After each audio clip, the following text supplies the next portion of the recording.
नमस्कार दोस्तों, स्वागत है आपका हमारे चैनल में। आज हम देखने वाले हैं इतिहास 10वीं क्लास के इतिहास के फर्स्ट चैप्टर के 10 लघु उत्तरीय प्रश्न, जो काफ़ी महत्वपूर्ण होने वाला है।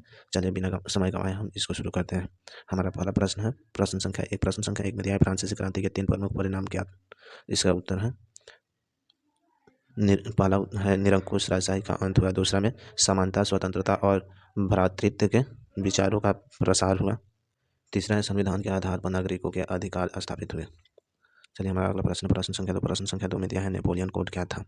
इसका उत्तर रहेगा, इसका उत्तर भी काफ़ी महत्वपूर्ण है। चलिए शुरू करते हैं। नेपोलियन कोड 1804 में नेपोलियन द्वारा लागू किया गया एक नागरिक कानून था। इसमें कानून के समक्ष सभी नागरिकों की समानता, संपत्ति का अधिकार और संपत्ति प्रथाओं को समाप्त करने जैसे प्रावधान शामिल थे।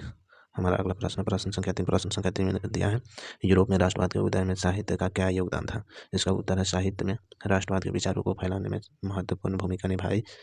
कवियों, लेखकों और इतिहासकारों ने अपने कार्यों के माध्यम से स्वतंत्रता और राष्ट्रवाद की भावना को जागृत किया। हमारा अगला प्रश्न है प्रश्न संख्या 4। प्रश्न संख्या 4 में दिया है फ्रांसीसी क्रांति का प्रभाव यूरोप के अन्य देशों पर कैसे पड़ा। इसका उत्तर लिखिएगा। फ्रांसीसी क्रांति ने यूरोप के अन्य देशों में स्वतंत्रता और समानता की प्रभावना को प्रेरित किया। इसके कारण अनेक देशों में क्रांति हुई और राजनीतिक सुधारों का मार्ग प्रशस्त हुआ। फ्रांस में जैकविन क्लब का क्या महत्व था।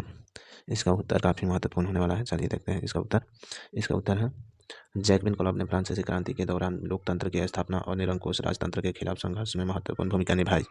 चलिए अगले प्रश्न को हमारा अगला प्रश्न प्रश्न संख्या 6। प्रश्न संख्या 6 में दिया इटली के एकीकरण में ग्यूसेपे मेज़नी की भूमिका क्या थी।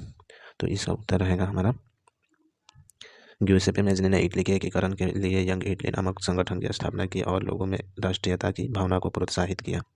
हमारा अगला प्रश्न है प्रश्न संख्या 7। प्रश्न संख्या 7 में दिया है राष्ट्र शब्द का क्या अर्थ है। इसका उत्तर रहेगा राष्ट्र का अर्थ है एक ऐसा समुदाय जो साझा भाषा, संस्कृति, इतिहास और भूगोल के आधार पर एकजुट हो। हमारा अगला प्रश्न है प्रश्न संख्या 8। प्रश्न संख्या 8 में दिया है 1848 की क्रांति के 2 प्रमुख कारण क्या थे। तो इसका उत्तर लिखिएगा आप लोग।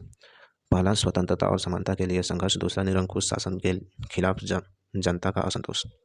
अगला प्रश्न है प्रश्न संख्या 9। प्रश्न संख्या 9 में दिया नेपोलियन ने यूरोप में सामंती व्यवस्था को कैसे समाप्त किया। तो इसका उत्तर लिखिएगा आप लोग। नेपोलियन ने सामंती प्रथाओं को समाप्त करने के लिए कानूनी सुधार किए, जैसे कि नेपोलियन कोड लागू करना, जो समानता और स्वतंत्रता के सिद्धांतों पर आधारित था। हमारा लास्ट प्रश्न रहेगा 10, राष्ट्रवाद का उदय किसे कहते हैं।